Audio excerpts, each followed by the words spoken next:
नमस्कार। सांझ 6 बजे के मध्य समाचार में अपने के स्वागत है। हम वंदना शुरू करें सविता के प्रमुख समाचार से। दाहर के कारण सरलाही में करमैया के 250 घर पड़ल डुबान में। सरलाही के घुरकौली 5 के ऊँ के खेत में एक महिला के लाश भेटायल।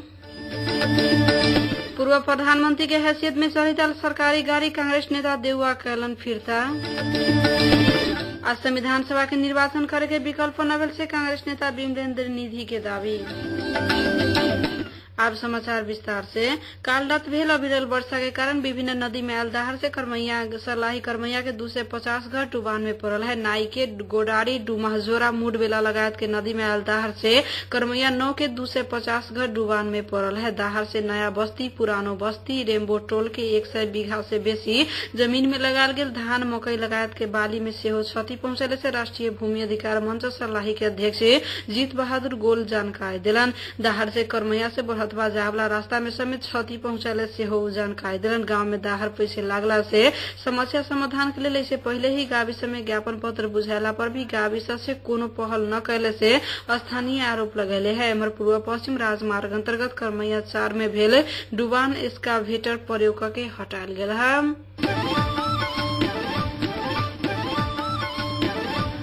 सरलाही के घुरकौली 5 के ऊँ के खेत में एक महिला के बेवारी से लाश आई भेटायल है। देवी प्रसाद उप्रेती के उनके खेत में गलल अवस्था में रहल एक महिला के लाश फेला पड़ल से हरियौन इलाका प्रहरी कार्यालय के प्रहरी निरीक्षक श्यामल सुबह जानकारी दिलन। लाश गल चुकला से केकर लाश है से पहचान करे के लिए कठिनाई भे रहल से प्रहरी निरीक्षक सुबह बतौले। मृत महिला के मृत्यु केना भेल से बारे अनुसंधान भे रहल है।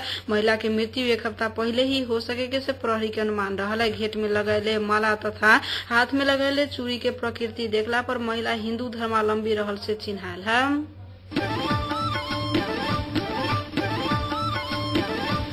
जिला में बढ़ रहा लागू पदार्थ के ओसार पसार तथा दुर्व्यसनी सब के संख्या दिन प्रतिदिन बढ़त गेला से लागू औषध विरुद्ध के राष्ट्रीय अभियान जिला स्तरीय 11 सदस्यीय कार्य समिति गठन कल गेल है। प्रहरी उपरीक्षक राम प्रसाद श्रेष्ठ संयोजक रहल उक्त कार्य समिति के सदस्य सब में जिला अस्पताल के डॉक्टर अर्जुन लामा, नागरिक समाज के सचिव संजय प्रसाद गुप्ता, पत्रकार महासंघ के उपाध्यक्ष विश्वनाथ ठाकुर लगायत के सहभागिता रहल है।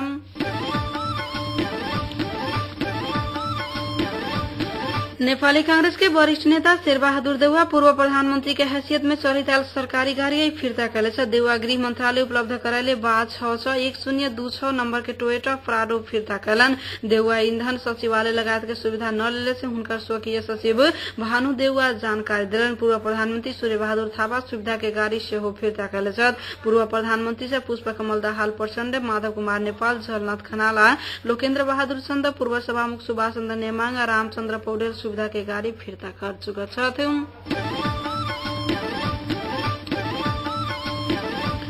नेपाली कांग्रेस के प्रभावशाली नेता विमलेन्द्र निधि फिर संविधान सभा के निर्वाचन करे के विकल्प न भेल से दावी कैले छ। रिपोर्टर्स क्लब नेपाल इकाले साक्षात्कार में निधि औरो रास्ता से बनाइले संविधान दिगो हो न सके के भेला से संविधान बनावे के लिए संविधान सभा के निर्वाचन ही सर्वोत्कृष्ट विकल्प भेल से धारणा रखलन। हाल सिन्धुपाल्चोक के 12 विषय में संपन्न नेपाली कांग्रेस के जिला सभापति सब भेला से संसदीय निर्वाचन में जाए के लिए पार्टी के सुझाव देला के लगते प्रभावशाली नेता निधि के एहन कह रहा है।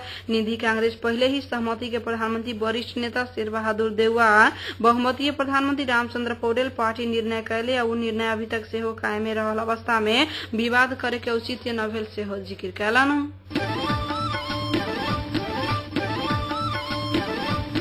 प्रधानमंत्री डॉक्टर बाबूराम भट्टराई के नेतृत्व के सरकार के विघटन तथा नया सर्वदलीय सहमतीय सरकार के गठन की मांग करे युवा संघ नेपाल नया संघर्ष के कार्यक्रम सार्वजनिक कैले है। कार्यक्रम में वर्तमान सरकार के प्रधानमंत्री एवं मंत्री सहभागी कार्यक्रम बहिष्कार, अवरोध करिया, झंडा प्रदर्शन करे के सार्वजनिक विदा के समय में चलल सरकारी सवारी साधन जब्त करके प्रहरी के बुझावे के आ सरकार विरुद्ध कौन सभा करे के रहल है।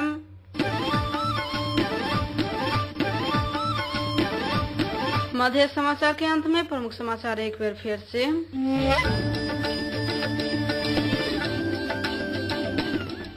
दाहर के कारण सर्लाही करमैया के 250 घर पड़ल डुबान में।